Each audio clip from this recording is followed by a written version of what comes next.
Is it possible to predict the unpredictable? Could surgeons use a patient's own anatomy to create 3D printed life-size organ models to map out challenges ahead of time, making surgery more precise, efficient, and less invasive? Is it possible?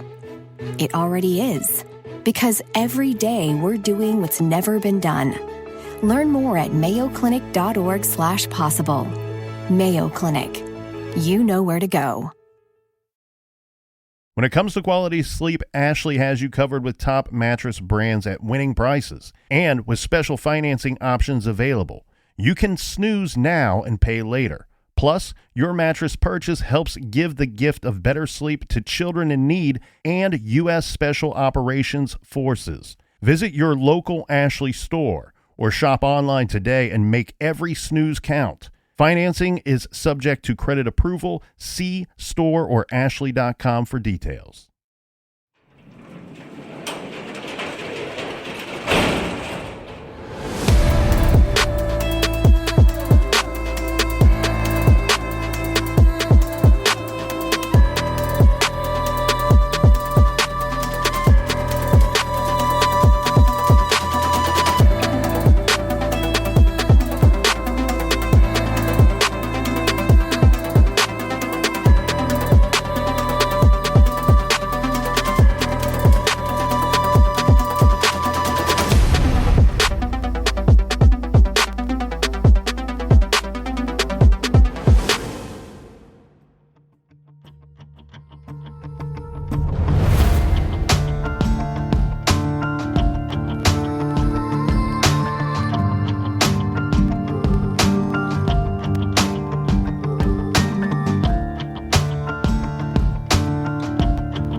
Welcome back, and a reminder here as we get into episode 2 and further along with our interview with Philip Klein of Klein Investigations and Consulting, that this is an ongoing investigation.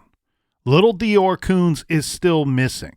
We're coming up on 8 years now, and if you have any information, or if Klein Investigations has some information, part of the information, but needs a little bit more, and you can clarify something for them in their investigation, please make sure that you reach out to the investigating agencies here, because the captain and I both feel like there are just a couple of questions that need to be answered to seal this investigation up and really figure out what happened here and maybe bring forward charges in this investigation and find the little boy and his remains. Yeah, and anybody that's been following this case, we really felt like this interview is really important to release, because both me and the Colonel have followed this case very closely and had some questions. And I think Philip does a great job of painting a clearer picture of what possibly happened. And the investigating agency in this case is the Lehigh County Sheriff's Office.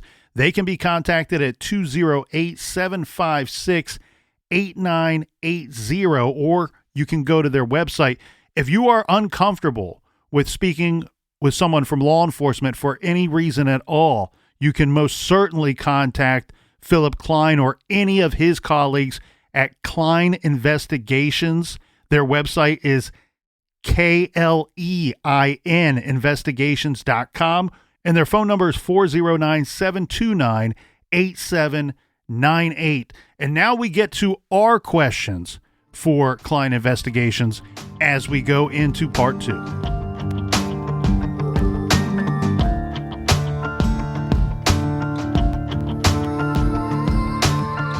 If we're covering up an accident, okay, you could take us through maybe what would be the penalty for a parent involved in some kind of accident resulting in the fatality of their youngster. But a big question I have here is, did you guys find anything to suggest that Vernal was involved in drug use or regular drug use? Well, so the answer to that question is yes. There are suggestions that he had used meth from time to time, according to the family members. again, I don't know how much meth he was into, but it was enough to raise the aura of the family. I think Jessica also told us that he used a little bit. But Jessica isn't the Virgin Mary in all this now. She misled us as well, which goes back to that interview after we were fired by Jessica, well, actually by Vernal's father, and hired by another family member. That now famous interview. That's all. I think you can get it on the interview, and even the media people missed it, but they got it during dubbing, and they called us and said, "Hey, you need to get a copy of this." Where Vernal, she's doing the interview, and they say, "Hold on, we've got to change a battery." So while they're changing the battery on one of the cameras, the other camera's just a rolling. I mean, it's just rolling. And Vernal gets over to her and looks at her and goes, "Do not use past tense words. Use present tense words." She goes, "What?" "Don't say was, say is." Something to that effect. And I'm paraphrasing again. And she looks at him and she just rolls her eyes and shakes her head. But she changes the backside of the interview to use present day tense. And that's when we all went, okay, now we know. That's when we kind of went, okay, that nothing that comes out of their mouth is going to be the truth. And they wouldn't talk about it with law enforcement. Mr. Browning shut down their communications with law enforcement at that point.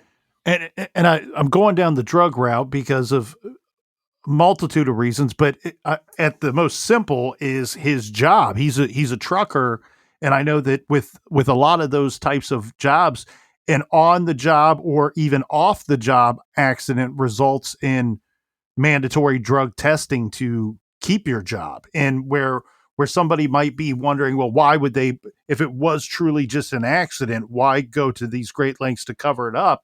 Well, there's other things at stake for Vernal. Well, I think here, yes, you are absolutely right. That is part of the equation. Yes, you're very good at that. But let me say B. I want you to hear this. Is that they didn't know the law. Now, if they had picked up the phone and said there was an accident, or if they had confessed to the FBI and said, "Yeah, we buried the baby in a cooler," right? And then at a later time and date, after everybody had left, and we said we were going up there to do searches, we got the cooler out of the ground and we took it over to the dumpster, or to a dumpster sect, which will lead us to where we are today. And it was delivered into a landfill, because remember, those guys don't look inside their dumpsters. They just come up with their big trucks and dump it in the dumpster. How many bodies have we found in landfills? So I think they didn't know the law, and I think that they were probably thinking they would have gone to jail for the rest of their lives, when in fact, all of the police officers were telling them, "Look, you're not going to jail for the rest of your life. If you did this, it's in Idaho, it's called tampering with a body. It's a Class C misdemeanor, like a traffic ticket, like going 75 and a 55. All you have to do is admit to it, be done with it, pay your fine, maybe do 2 days in jail at the worst." Who knows what they would have done up in Limb High? What are you going to do? Tell us. I mean, God, make this all go away. Because at that point, we had Nancy Grace involved. We had, oh my God, Dr. Phil wanted the children over there. And then me faced the two adults. Me faced the two adults because he had read what we had been putting out, because we had to put out something. They weren't our clients anymore. And that's when the sheriff came out and said, "They're suspects." And then that's when the media came to us and said, "What's your opinion?" And we said, "We don't see anything wrong with what the sheriff has said. Where the sheriff is. We're with law enforcement on this one." Because, I'm not their defense investigator, right? I'm the guy just trying to find the body or the kid, right? And that's when all the misnomers went out from people that lived in Idaho Falls, that knew the attorney, that knew Jessica and Vernal. And I think, once people started going, once you start putting that doubt in people's mind, I think they were trying to impugn a jury pool. I think they were. But because they knew we were getting close. And then all of a sudden they made the decision they were going to sue us for contract violation. And we were like, you can't sue us for that. Because the truth is the ultimate defense. That's our famous saying around here. The truth is the ultimate defense. And there's been, many people since 1992 that have tried to file some type of legal action saying, well, you guys didn't do your jobs. You didn't find my kid. And we said, well, yeah, we did. It's the body. And this is, again, before DNA was real big. And then they find out, oh, in fact, we did. And the suits drop to people that we've named as suspects. And then the judges and the juries get a hold of the information and they go, oh, no, these guys are not liable. These guys know what they're doing. Because when we get on the stand, we tell the story and we tell it in a concise manner that people will understand. So I think that the misinformation plays started. And I think once the lawsuit was filed, witnesses clammed up. Everybody kind of went, ooh, I don't want to be involved in that. And the judge dismissed the lawsuit immediately. Not immediately. I think after about 5-6 months, the judge dismissed the lawsuit. The interesting part of the lawsuit was it was only Vernal suing. Vernal and his father. It wasn't Jessica. Jessica didn't sue us. So what you're saying, out of the 4 people that were up there, the mother, the father, and the grandfather know what happened, but maybe the mother's not saying anything or not suing you guys because she feels more guilty about what happened. Yeah. Listen, I met their attorney. I like the guy. I think he's a great guy. I think he's a nice guy. He just was defending his clients. He's kind of a bulldog, which is fine. You got to have, he's not a Denny Crane. He's not an Alan Shore. He's just one of those guys that shut the hell up. His pleadings are very, very mean. And that's some attorneys. I met nice attorneys, mean attorneys. He's a mean attorney. I think that in the end, Vernal's daddy died, right? And during the middle of the lawsuit, I think Vernal was out there on his own and we were fixing to start depositions. And that was not going to go the right way for Vernal. And because he knew that we knew everything. And I think he started becoming a little shaky.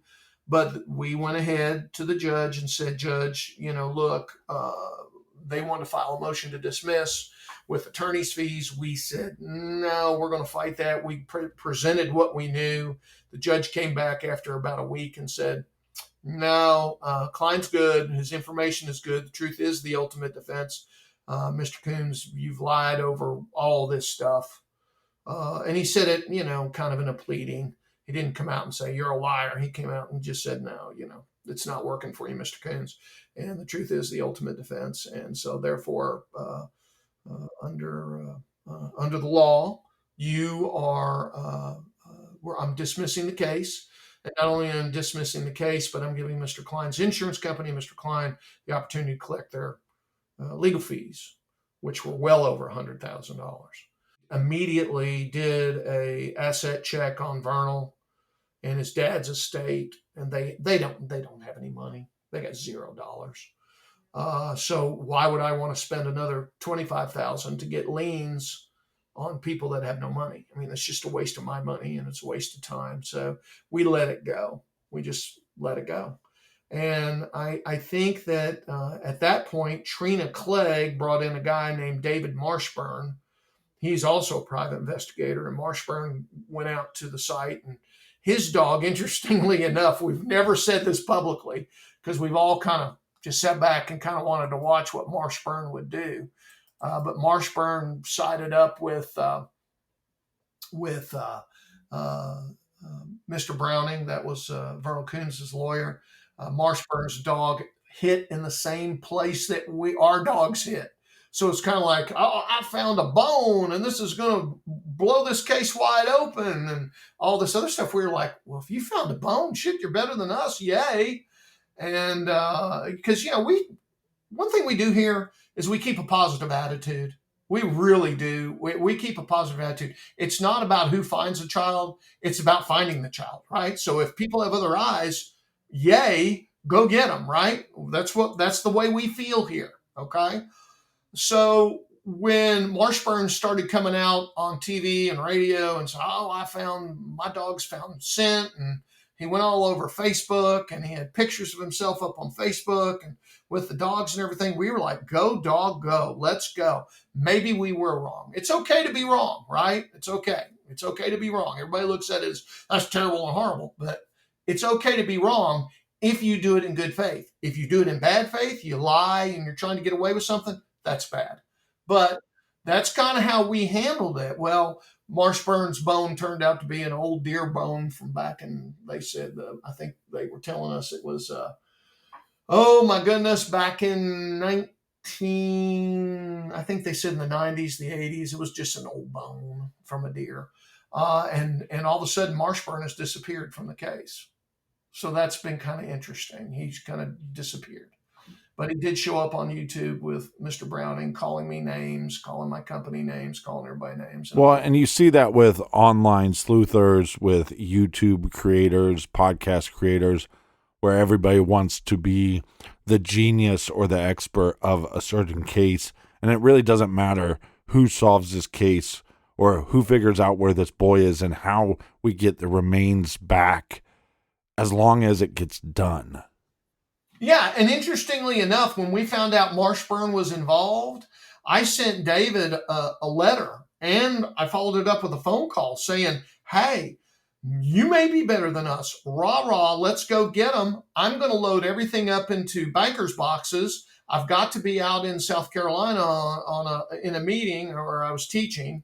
Why don't I just drive up the road and, you and I can sit in a room and we'll grab some pizza and some Coke and we'll sit on the floor and you can go through every one of our files. I have permission from my client to allow you to go through every one of my files." And you know what he said? "I don't want to go through your files. I don't want anything to do with you." And that kind of went, "What? What did we do to you, dude? Why we didn't crap in your backyard. What's going on?" So you're the one that came and crapped in our backyard. So we're trying to extend, a good faith gesture to you saying, maybe you are smarter than us. Let's go through the file together. Let's go through the interviews. Let's get a TV set up and we'll bring sticks and you can watch every interview and you can do all this stuff. And then if you want to do a podcast, he does podcasts. We said, if you want to do a podcast, let's do a podcast together. I'll answer any question you have. Let's work together. Told us to go blow. Literally, go screw yourself, I think was the words. And we were like, and he cursed me out like I've never used the F word and all these other words. And we were like, dude, what are you doing? What's going on? Aren't we supposed to all be working together to find a kid? And so that's how Marshburn came in. Philip, let's go through some things real quick, kind of short answers, yes, no, because there's a couple things I want to make sure that we get to before we run out of time. Just to kind of answer some quick rapid fire type questions, check some boxes for those listening. So what you're saying is that through interviews and through your findings, your evidence, it is of your opinion that some kind of accidental death led to the death of this little boy, and the parents then cover it up. Stop me when I get to something that I'm wrong. No, you're right. You're right. They conceal the body near the scene of where they are, air quotes, camping. Mm-hmm. And probably Vernal sitting there awfully nervous, hoping they don't find what they've concealed so that it can be moved later. Right. And then your findings and things that you've uncovered suggest that we're probably, if you were to find the remains, it's likely in the landfill somewhere. And then Bob Walton passes away, and basically he may not know exactly what happened, but it sounds like he wasn't willing to budge. He may not have been there when it happened, but he's accepted it for what it is and choosing not to talk leading up to his death. And then with Isaac, he's a bit of a scapegoat because mom and dad can point to him and go, well, he's kind of this weird guy that we don't really know. And he's there on this trip, but there's nothing to suggest that Isaac was up to no good. And Isaac is interviewed by you guys on multiple occasions. He's the only one of the four that is giving a consistent story. And his story, it sounds like to me, is that DeOrr was there the day before, and then the next morning, wakey, eggs and bakey. I don't see DeOrr after that. Exactly. And so at some point they conceal the remains and now bring us up to speed of some rather interesting finds that you guys had as far as post offense behavior, as far as post cover up behavior from mom and dad, who just mysteriously lost their 2.5-year-old little boy. Well, at first they start out and they go on this campaign, Philip Klein's bad, which is normal. I mean, we've had suspects do that all the time. Philip Klein's normal, a horrible, terrible type guy. So we know right then, okay, well, something's coming. So a lot of the news media does the 3-year anniversary, the 5-year anniversary, the 8-year anniversary. And in these interviews, they say, oh, we go up all of the time and we search for the baby up there in the mountains. When in fact, we already know, because consequently us and law enforcement are up there in the mountains kind of watching who's coming and going. They hadn't been up there. They've never gone up there. They've gone up there maybe one time. One time they went up there, and that was to do an interview with the news media, right? And so we kind of went, Now, this is during the litigation phase. They were just trying to put on a good front, which is fine. It's okay. So that's the first thing. The second thing is that when you leave people alone, they have a tendency to be who they really are. Vernal moves out of Idaho Falls and goes down to, I guess, Las Vegas, Nevada, a little town north of Las Vegas, but we'll call it Las Vegas. And he's going to be a trucker, and he's doing his trucking thing. And so during that time, we get what we call a UC, an undercover, not an investigator, but an undercover plant. And she makes contact with Vernal. And Vernal, we start going, okay, Vernal, what are you up to? And so she makes friends with him, and they're talking on the internet, and they talk on Facebook. And then out of nowhere, this UC starts sending us pictures that Vernal's sending to himself, very graphic pornography pictures of himself to this girl. And she goes, what do you want us to do? I said, keep it coming. Let's go. Let's see what he's all about. And so that's one thing that happens. So we're kind of like, okay, in the pictures, you can see some pretty scandalous stuff. I don't really want to talk about it because I can't test it and make sure it is what it is, but some pretty scandalous stuff. Then after that, he figures out, oh no, I've been duped. This is an undercover agent, undercover witness that his clients put onto me. And so he blows up and goes crazy. So we, in the process, begin to go back over our notes. Now, there's a time period in there, a 6-month time period, where we kind of let everything just kind of go cool. We just want everything to kind of go cool. So when we decide to crank back up, the client calls us, another client calls us and says, I'm sisters with this one. I want to get you guys back involved. We're like, we've already dropped out. We don't know. Then they say, please, Mr. Klein, would you do this? And to Mrs. Gear, and Mrs. Gear, please. So we did. We say, okay, no money, foundation will cover the expenses too at this point, which, by the way, my company has about almost $200,000 invested in this case of our money, right? Of our money, not anybody else's money, of our money. And people say, why the hell, especially people in the media say, why the hell you do that? Well, you know what? It's not about us and it's not about them. It's about finding this little baby, to put this little baby to rest. Well, when you do it as long as we do it, and you're as successful at it as we are, there's something inside your body and soul that tells you you can't walk away from it. This is one of those cases I just can't walk away. I can't. I just see that little boy's face and it kills me because I have a little grandson that has that same little face, innocence, happy, little blonde hair, big boots, a whole bit. So we crank back up, and the first thing I want to do is a thing called a peer review. Y'all know peer reviews? Do y'all ever talk about those?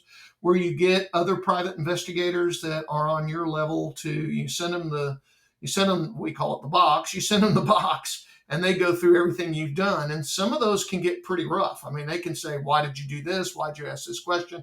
I know a lot of them have asked me that have reviewed my case, why'd you throw the laptop across the room? And it was just out of total frustration of this guy. I knew he knew what happened to that child. I just knew Bob knew. I just knew it. You just know when you interview as many people as we've interviewed. I think when I saw Holmes start turning red and getting angry, and the guy was just kind of laughing at us and saying, they can screw and have another baby. And we were like, what? I mean, that's how blatant it is. And so the peer review came back to us and said, no, you guys are right on track, other than a couple of things. You shouldn't have thrown the laptop. You shouldn't have.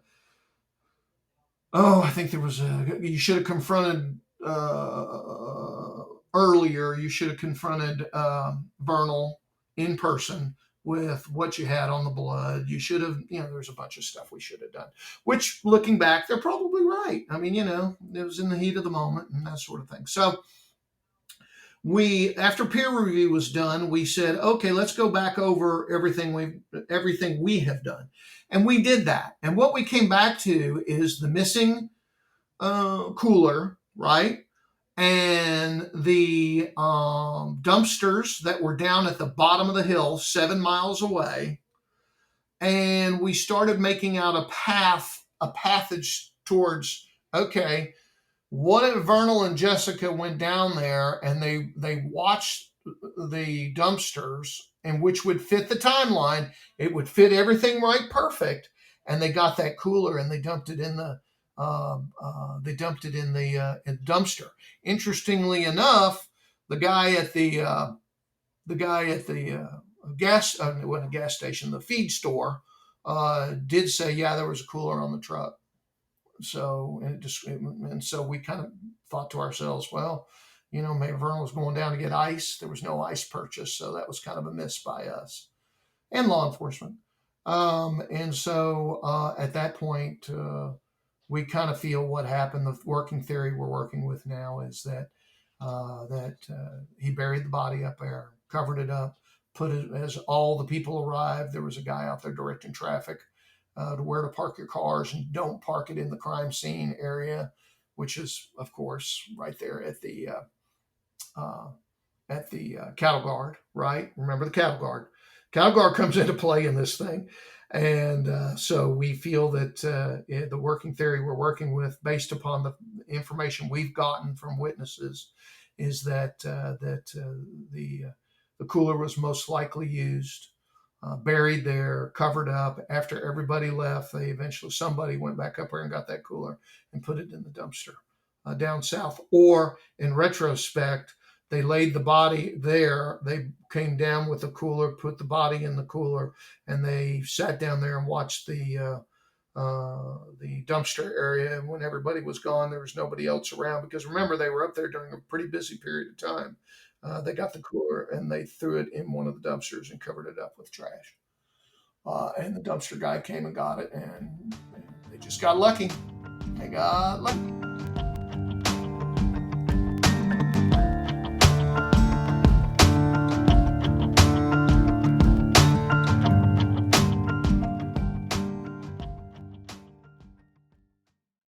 This show is sponsored by BetterHelp. Do you look forward to the holidays? Maybe you struggle with seasonal blues.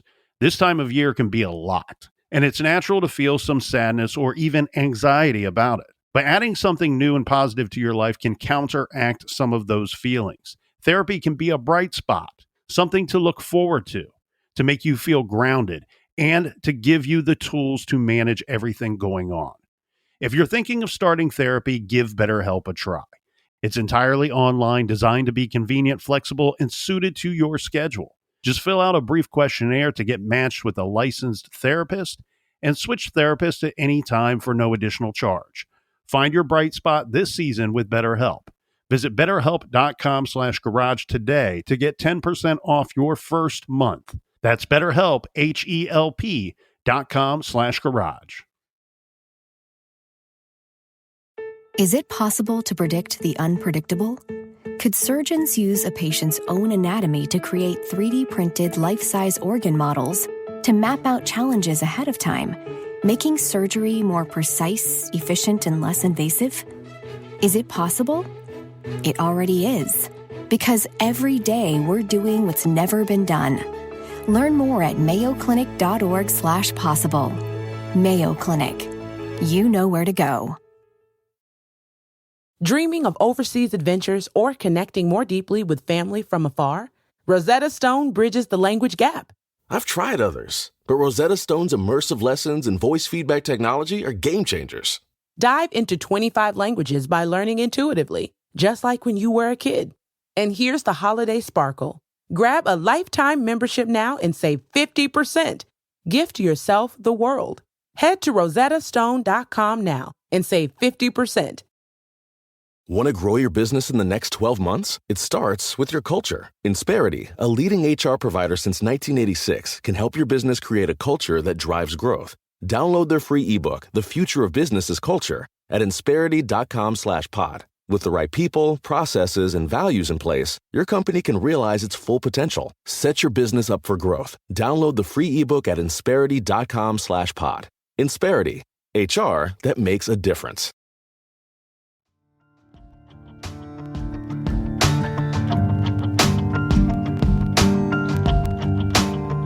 All right, we are back. Cheers, mates. Tall cans in the air, Captain. Yeah, to the people in the back. Very fascinating stuff. Like I said, to me, it just paints a clearer picture, and I have a way better understanding of the case and possibly what went down that horrible, tragic camping trip. And the situation has always been a strange one, right, Captain? You got this missing child, and part of you cannot help but feel bad for the four individuals that were there on the camping trip. The great-grandfather, the mother, the father, the friend, Isaac, because they're all wrapped up in this, and some of the people on this trip have lost someone too. Right. And that always makes it very conflicting when you're trying to look at these stories and trying to tear through the details and get a better understanding of what happened, because you have that lingering thought in the back of your mind that these could be people that are very much hurting as well. Well, now what we're getting, as you said, a clearer picture, a better understanding of what likely took place within a 24-hour time period. And it seems to be the most impressive thing, an alarming thing at the same time, that's been uncovered by Klein Investigations and Consulting, is that not only do the parents know what happened to their son, but Vernal, the father, is steering the ship and controlling the narrative and likely controlling some of the other players or influencing some of the other players here in this matter.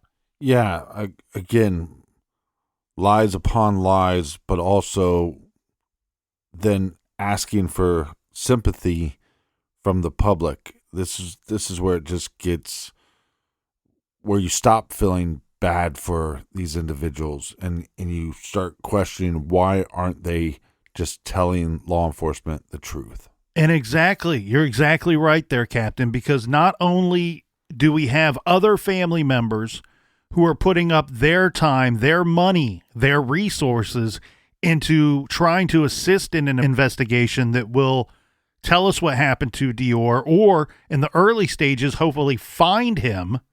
But keep in mind, in the early stages of this investigation, what Philip Klein does not mention is that the general public came together and raised almost $30,000 to assist Vernal and Jessica in the hopes of finding their son. Yeah, and where is the justice and where is the peace for this little boy? The only justice, the only peace that could come for this little boy, little DeOrr Kunz, is now in the hands of the investigators, is now in the people that are charged with investigating this case and figuring out exactly what happened. Let's get back to our interview with Philip Klein. So, Philip, you were talking about some of the weird actions of the father, but do we have any weird actions that we can speak about how the mother was acting afterwards? Yeah.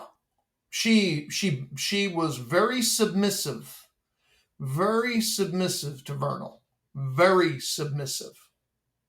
Very. And we kind of were looking at that going, did you threaten her? And I tried to ask her the question. She knew where I was going with it, and she wouldn't answer me. She just went on to something else. I asked her the question, do you feel threatened in any way? By Vernal or anybody else in Vernal's family or anybody in your family for that matter. We asked that question, and she wouldn't answer it.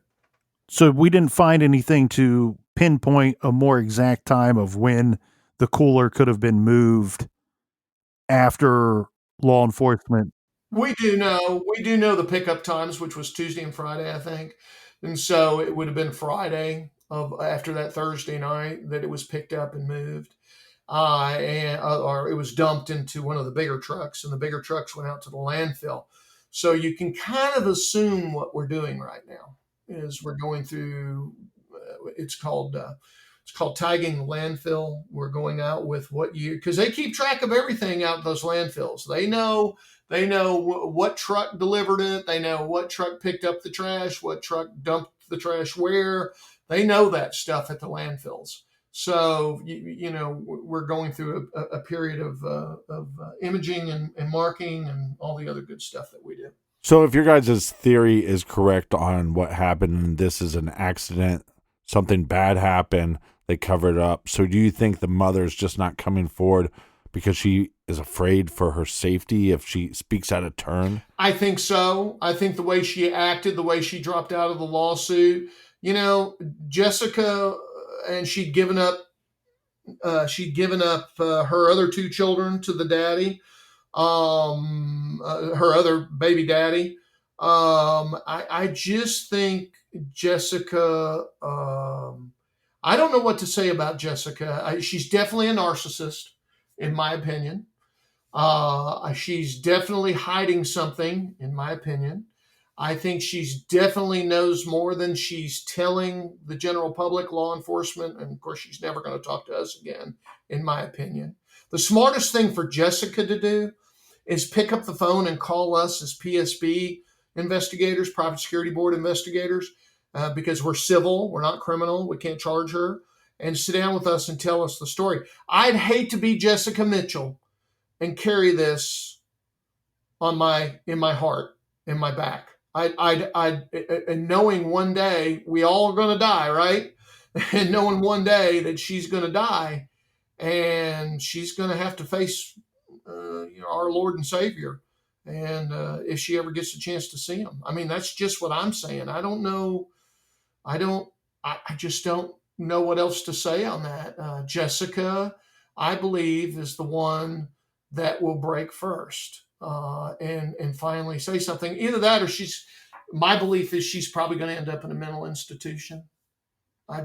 She's gone through so many men. She picks bad men, drug addicts, bad guys like, I think Vernal's a very bad guy. Picks Vernal. She doesn't pick good men. And I think she's searching for something. And, when she's lying because her voice goes up 2 octaves and she screams. So when you got her in a lie. And she never looks at you. That's one thing that always bothered me about her during the interview. Is my interview with her was that she would never look at me. She'd always look to the left and down. And anybody who takes any type of interview courses knows what that means. They're trying to decontact with you, and they're just trying to tell you a lie. Is there any evidence that the father was abusive towards the son towards the 2-year-old or abusive towards his wife? You know, I don't know. And that's always been a discussion. Now you're coming into the investigators conference room where we all sit and we all are on I guess what do we call it now, Skype or whatever, Zoom, and we're all in the room and we're all talking and we're all going over, okay, well, do you think Vernal could have beat the crap out of him and hurt him high on meth? And I'm kind of like, if he is, he's a cold-blooded killer. But that's what the old sheriff, thinks. If they won't come out and they were offered a deal, everybody says, well, they were offered immunity. Yes, they were, from a Class C misdemeanor. If they won't agree to a Class C misdemeanor, which is a traffic ticket, which is a $200 fine, and if you're lucky, a day in jail, if they won't agree to that, like the old sheriff Bowerman said, he looked me right in the eyes. He said, well, if they won't take that deal, what deal is it? What did they really do? Think about that. Did you guys uncover anything shortly after they come down off of the mountain that you found to be odd behavior from? Oh, yeah. All over the place. From the point of telling us that the baby was knocking on the window, talking to the guy that was pumping the gas, to the guy that was pumping the gas, so there was no kid in that car, to the stage shop. It was unusual for them to go into that long diatribe and say, oh, he was running around. Everybody was laughing at him. There was a long line of people, da, da, da, da, da. We go back and look at the register inputs. There was no long line of people. And we talked to the lady that actually rung it up, and she said there was no small kid in here.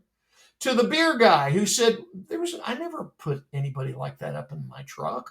To the truck guy that said, we found the truck guy. He said, no, I never did that. What are y'all talking about? These are the weird things, these stories they made up that they really, in my opinion, that they thought we would fall for hook, line, and sinker. Yeah, it's almost like they didn't think anybody would check on their stories. Yeah, nobody can check that. They can't find these people. It's a year or two down the line now. They can't find them. Well, if you can't find them a year or two down the line, you're not a very good investigator, right? So I don't know. We have a great team here, and they're really good at what they do. And sure enough, they walk in here with these long faces and say, "Yeah, I found the beer guy." I'll never forget that. Charlie walking in saying, "I found the beer guy." Oh, cool. What'd the beer guy say? Did he play with little DeOrr? He said he never saw little DeOrr. So when they were offered this immunity, basically from law enforcement, did they have to show where the body was or produce the body? Yep. I had to tell them where the body was. And if they would have produced this body and they ran tests and did an autopsy and found out that their story wasn't true or they weren't being truthful, they then could have been in big trouble for that. They could. Lying to a federal agent, that's big money, right? That's big money. You with me? Yeah, but so law enforcement is just tell us the truth, tell us what happened. Tell us what happened. And if we can verify what your story is, the least we'll charge you with is a misdemeanor. That's what we'll charge you with, which is a misdemeanor. And they wouldn't take the deal. So, like the sheriff told me, he said, Philip, I know you're not a criminal investigator, but you're pretty good at what you do. He said, let me just present it to you this way. And that's how he presented it to me. And I was kind of like, wow, you know what, dude? You're right. You're right.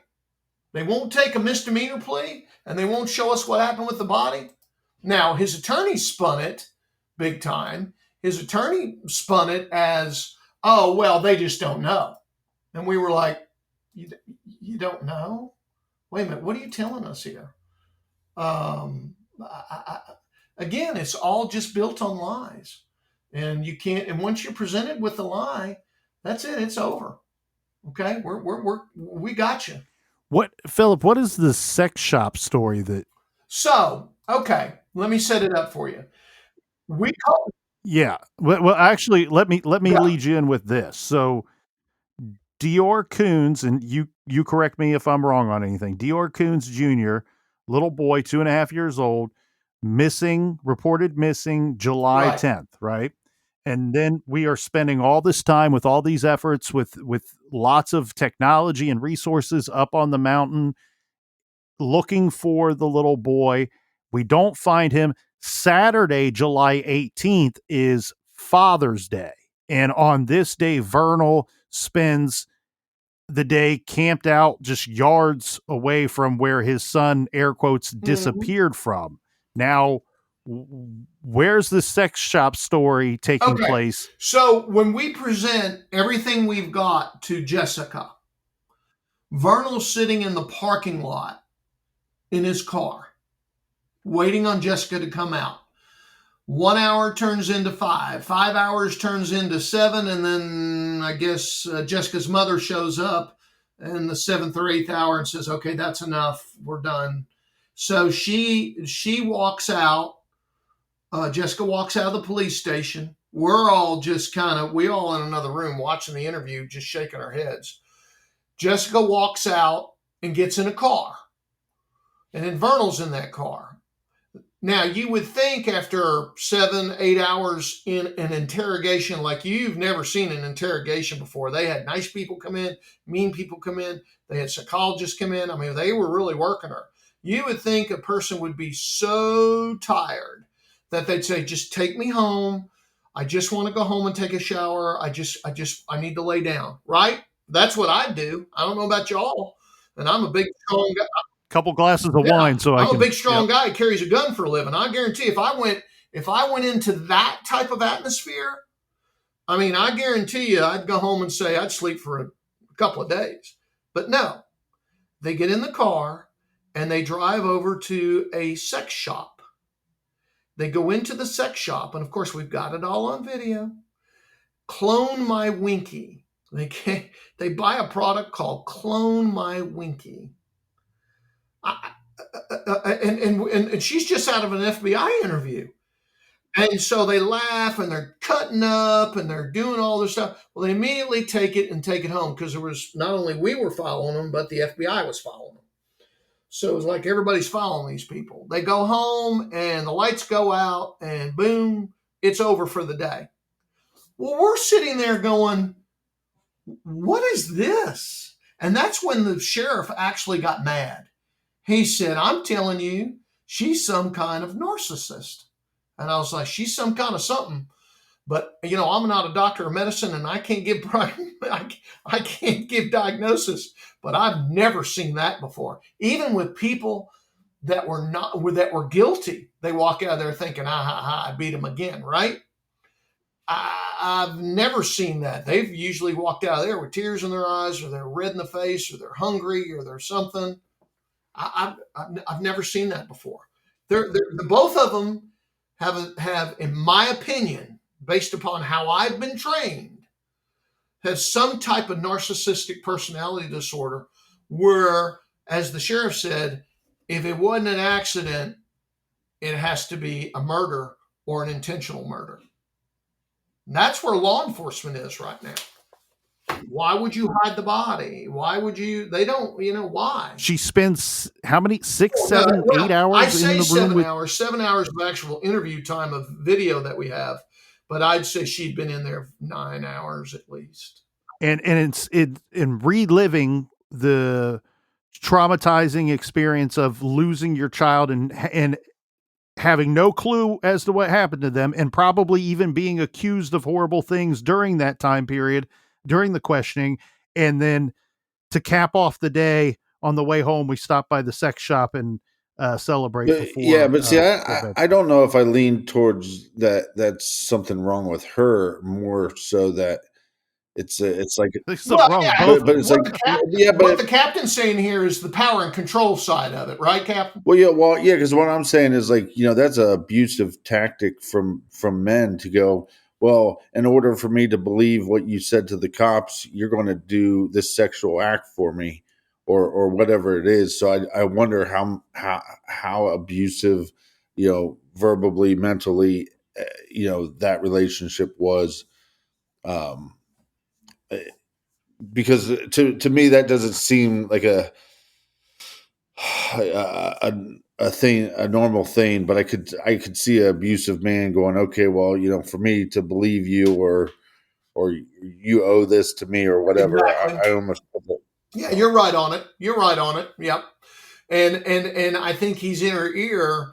Remember, you go back to the video, right? The media video, where they actually catch him saying, "Hey, you've got to say in today tense, not past tense."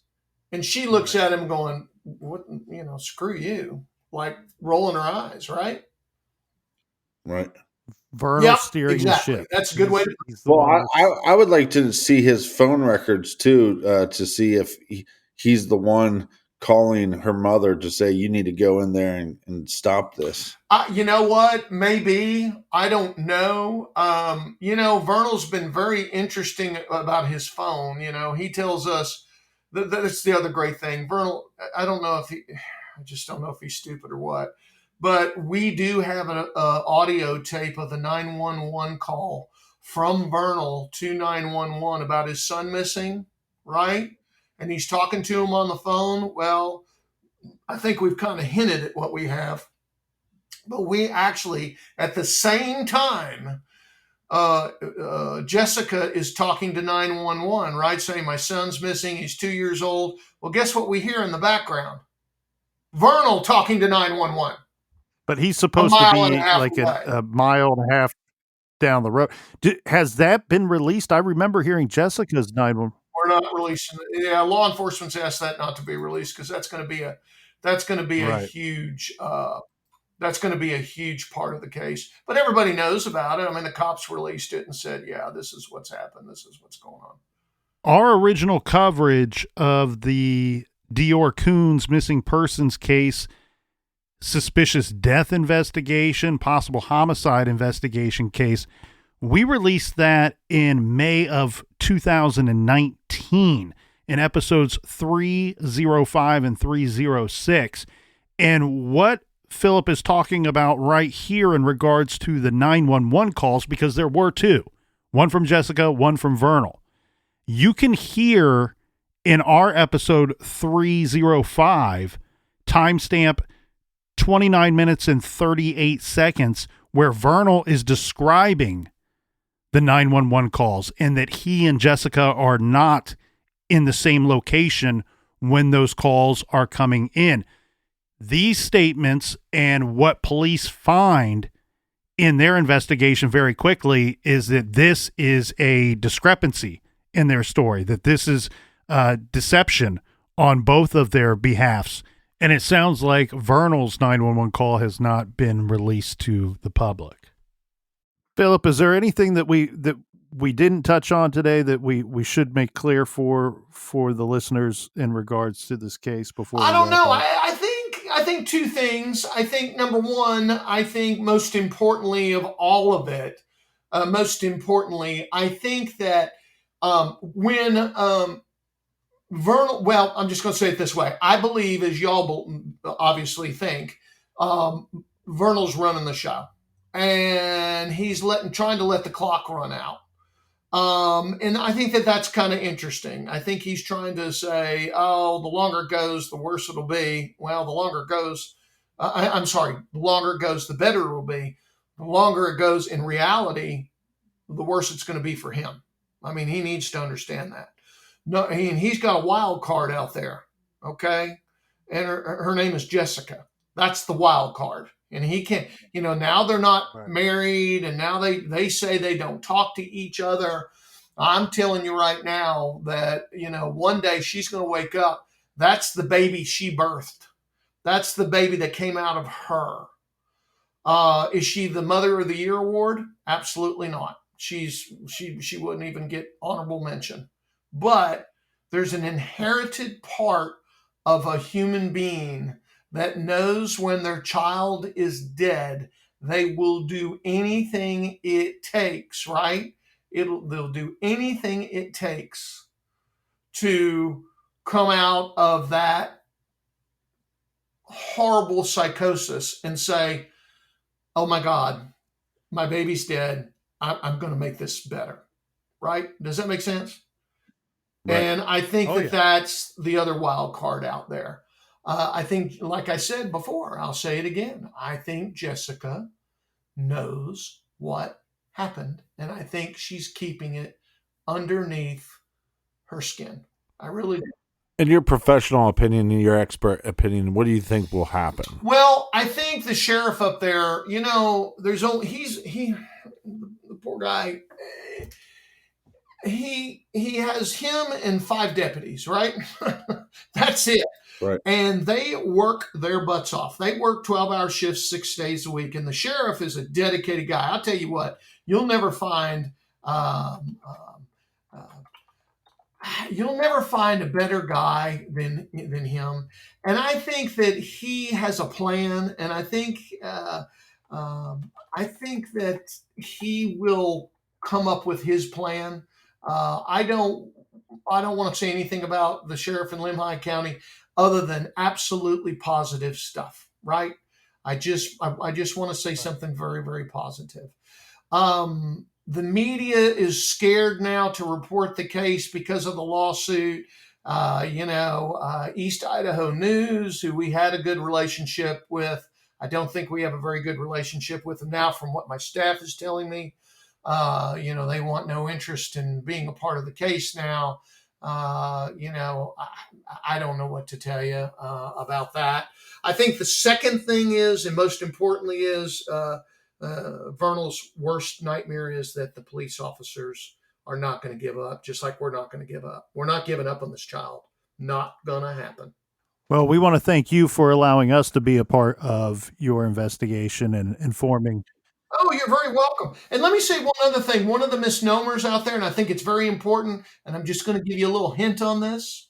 One of the misnomers, and I think you guys reported it as well, is that the water runs into this small lake up in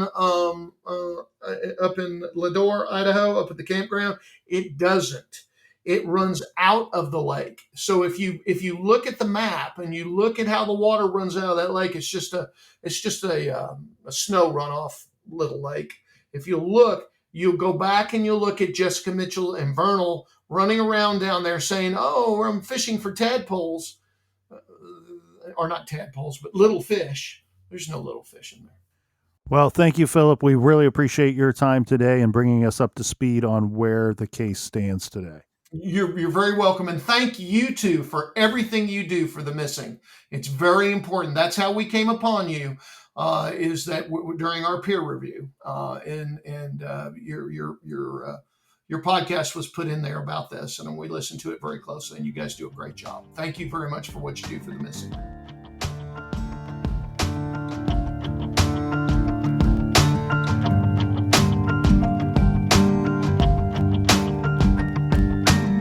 I want to thank everybody so much for joining us here back in the garage. Make sure you share these cases on social media. And Colonel, do we have a recommended reading for the listener? Well, if you're following the news, you already know that one of the most notorious serial killers to be apprehended in the last 30 to 35 years, wedged right between Jeffrey Dahmer and the BTK Dennis Rader, was DeOrr Kunz, a.k.a. the Unabomber. He was a serial killer, domestic terrorist who's been locked up since 1996. Ted Kaczynski was found dead in his cell the morning of June 10th with significant neck injuries and a depressed trachea. By the time he was discovered, rigor mortis had already set in. At least one source reported that Ted appeared ghost-like and frail leading up to his death. Ted Kaczynski was 81 years old, serving out a life sentence in the Colorado Supermax facility. But in December of 2021, Kaczynski was moved to a prison medical facility. Many of the news outlets out there are saying the reason for Kaczynski's transfer is unclear. However, last year we interviewed true crime author Jamie Gehrig, who told us that Ted was diagnosed with cancer. So with Ted in the news again, this is a good reminder to go and check out her book, Madman in the Woods, Life Next Door to the Unabomber. Jamie had the unfortunate experience of growing up in the woods of Montana right next door to domestic terrorist and serial killer Ted Kaczynski. Check out her book, The Madman in the Woods, one of my favorite true crime books of 2022. You can find that great title and many more on our recommended page on our website, truecrimegarage.com. And until next week, be good, be kind, and don't litter.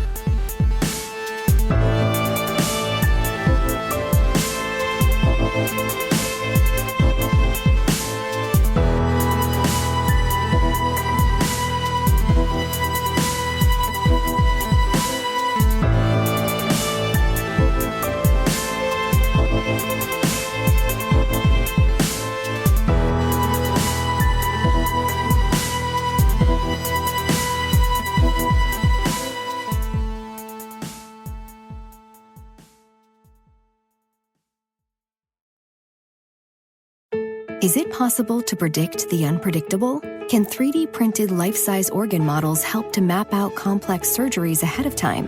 Is it possible? It already is right here. Mayo Clinic. You know where to go.